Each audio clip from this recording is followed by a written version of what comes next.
జైత్రి real estate 300 కోట్ల రూపాయలు fraud చేసి ఎత్తేసింది, బోర్డే తిప్పి పడేసింది. మరి అందులో ఇన్వెస్ట్ చేసిన వాళ్ళ పరిస్థితి ఏంటి? ఇంకా వాళ్ళ వెనక్కి పెట్టుబడి రావాలంటే వాళ్ళ దగ్గర ఏ కాగితాలు ఉన్నాయో వాళ్ళు పట్టుకోవాలి. ఫస్ట్ ప్రమోటర్ దొరకాలి కదా. సమయంతో ఇప్పుడు కూడింది. ప్రమోటర్ పరారీలో ఉన్నారని చెప్పి మనకి న్యూస్ ప్రకారం తెలుస్తుంది. సో ఈ పరారీలో ఉన్న ప్రమోటర్ని టేస్ట్ చేయాలి.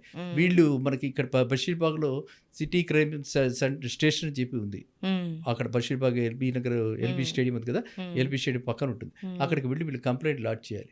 కంప్లైంట్ లాడ్జ్ చేసి వీళ్ళంతా విక్టిమ్స్ అందరూ కూడా, మీరు అడుగుతున్నది నాకు అర్థమైంది, మీరు విక్టిమ్స్ వైపు నుంచి బాధితుల వైపు నుంచి వాడు తప్పు చేసినా సరే వాళ్ళని ఎలా సేవ్ చేయాలని మీరు ఒక ఆలోచిస్తున్నారు. పొరపాటున అయ్యింది సార్, అంటే ఎంతో జాగ్రత్తలు తీసుకున్నప్పటికీ టైం బ్యాడ్ అయ్యో మన వల్ల ఒక పొరపాటు అయ్యింది, దానికి మార్గం ఒకటి కావాలని అంతే. అది మీరు అడుగుతున్నారు. సో అవును. దానికి ఏం చేయాలంటే ఈ బాధితులంతా ఒక అసోసియేషన్ గా ఏర్పడి ఇప్పటికైనా మనం ఒక కంప్లైంట్ ఇస్తూ లీగల్ కౌన్సిల్ ఇప్పటికైనా ఒక లాయర్ని, మంచి లాయర్ని పెట్టుకుని మనకి మన తరపున అన్నీ కూడా వాదించేలాంటి లాయర్ని పెట్టుకుని ఇప్పటికైనా అది చేస్తే ట్రయల్ ఆడిట్ అంటారు. మనీ ఎక్కడికి వెళ్ళింది ఓకే. మన ప్రమోటర్కి ఇచ్చాం, క్యాష్ రూపంలో ఇస్తే ఏమి చేయలేం. అవును.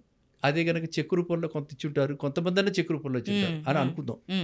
ఆ చెక్ రూపంలో ఇస్తే అవన్నీ ఒక బ్యాంకులోకి వెళ్తాయి.